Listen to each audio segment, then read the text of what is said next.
Hi friends, welcome to my channel. चलतु आपण संगे मुझे आज एक नुआ रेसिपी शेयर करी। सोयाबीन बड़ी आलूर तरकारी जहाँकि आप रोटी सांगे खाया भल पाइबे, भात सांगे खाया भल पाइबे एवं चकुली पिठा सांगे तो खाइले बहुत ही टेस्टी लगे। तरकारी करने छोट सोयाबीन बड़ी मुझे पानी गरम हो गला पर सोयाबीन बड़ी को मुझे पकई दूची भल भाव फुटिया छाड़ दूची। बर्तमान स्वाद अनुसार लुण पकईदबा भल भाव सोयाबीन बड़ी को फुटिया छाड़दे। एबे पानी को आम छाणिक बड़ी को ठंडा होगापी रखीदे। सोयाबीन बड़ी को भल भाव चिपुड़ी आप ठंडा हो गला रखीदे गोटे प्लेट्रे।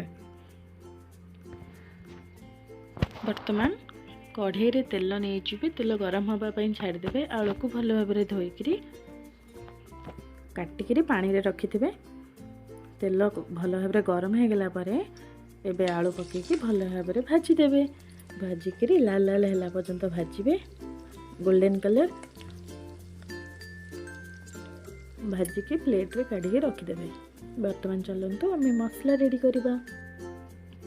मसला मुझे नहीं जाइए अदा, गोटे जीरा, काजू एवं सुखिला लंका अल्प पानी देके मुझे एक पेस्ट कर खंड डालचीन, करी मसला, तेजपत्र, काश्मीरी मिर्च, धनिया गुंड एवं हलदी गुंड, गोटा टमाटर।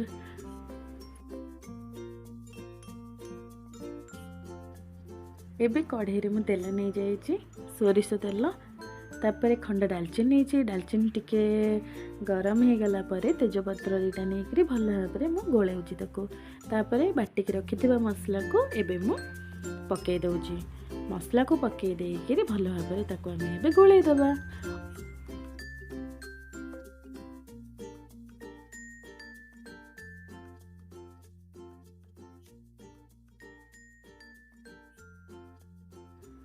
सोयाबीन बड़ी को भल भाव चिपुड़ी गोटे जगार मु काढ़ी देइची।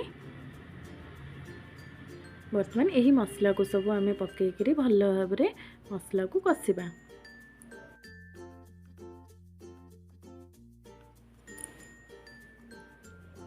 सब्सक्राइब करना जो मैंने सब्सक्राइब करंतु, लाइक शेयर कमेंट करने को जमार भूलि।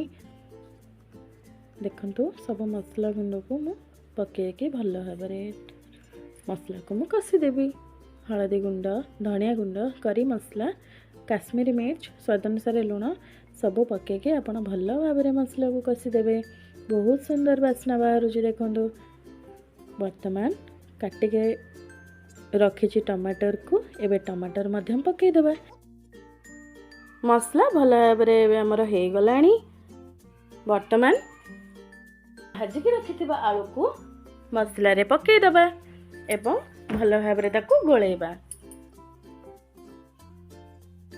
सोयाबीन बड़ी को रखीचे ताकू एबे पकईकरी भल भाव कषिदबा।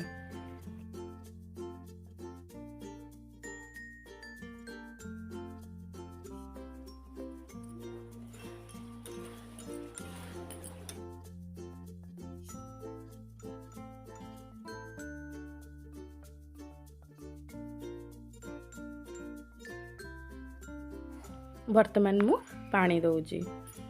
भल भाव कषि सारा पानी दे दउची। पानी फुटिबा को छाड़िबे। आलू मध्य आपनकर एथरे ही सिझी जिवो।